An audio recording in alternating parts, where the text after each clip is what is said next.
Ok, chào tất cả anh em, đây là nghệ nhân Mobi Gấu. Mọi người thân thiết gọi gấu moi à? Con tính của chiến binh không thể thiếu được là cào cào. Cào cào luôn luôn là chọn những con nó khỏe đẹp nhất. Nước nuôi là phải thay ngày chua. Chuẩn bị cho những cái mùa giải sắp tới này anh em ạ. Cám còn ít đổ bớt.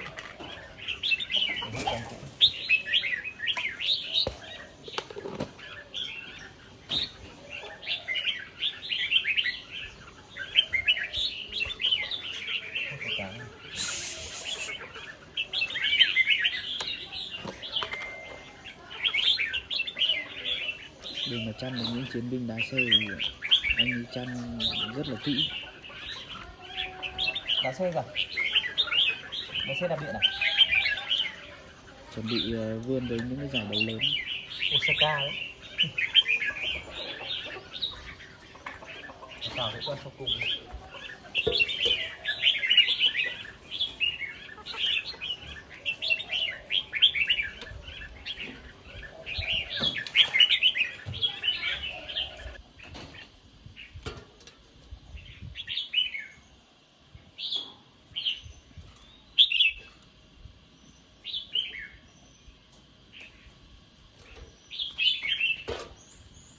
Tặng Đây, nhát thế. anh ấy đã tuyển được một chú chim Bạch đấu. nói chung là nó Lem cái lem. ghen nó khác. Lem lem. Một lem. Đấy như mà làm. Chiến binh này cũng đang chuẩn bị vươn tới một trận đấu mới anh em ạ.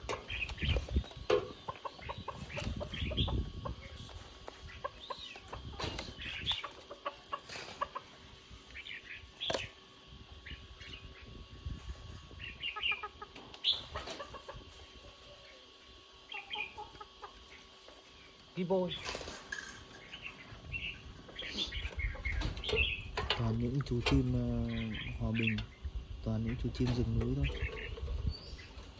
Mọi người thực hiện chương trình này đang là quyết đỉnh. Auto quyết đỉnh.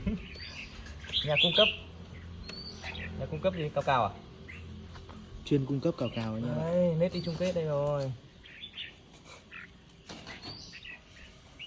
Đây là chiến binh sắp tới anh em mình đá xe đây anh em.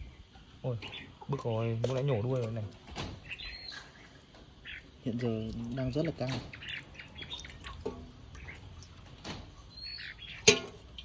Này, thế đéo nào hút đuôi.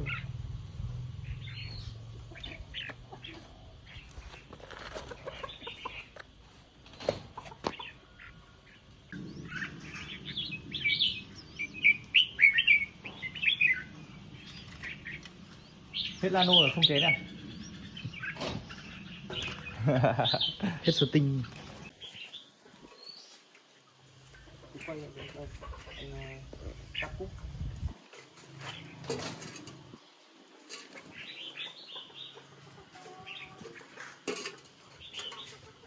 Anh con. Coi bộ giày đẹp.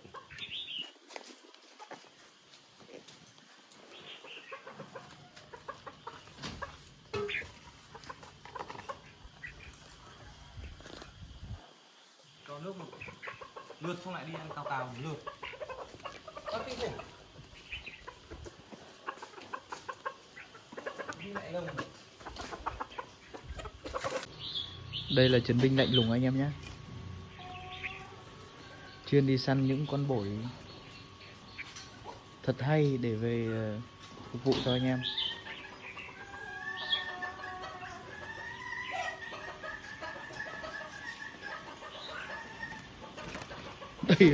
Đây là chiến binh siêu cui. Siêu măng cui.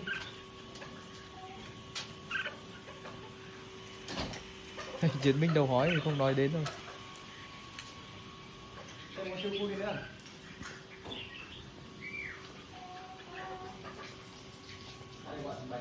Đây là con mi chiến anh em nhé. Đây là chiến binh thực thụ đây.